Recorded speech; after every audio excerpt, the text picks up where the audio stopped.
గోదారమ్మ కుంకం బొట్టు దిద్ది మిరప ఎరుపు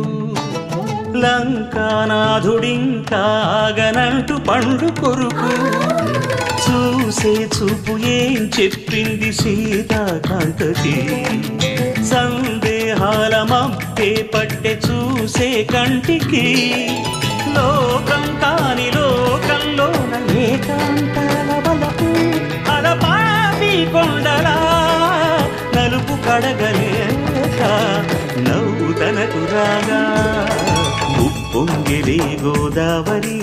ఊగిందిలే చేలోవరి భూదారిలో నీలాంబరి మా సీమకే చీనాంబరి వెతలు తీర్చు మా దేవేరి వేదమంటి మా గోదారి శబరి కలిసిన గోదారి రామచరితకే పూదారి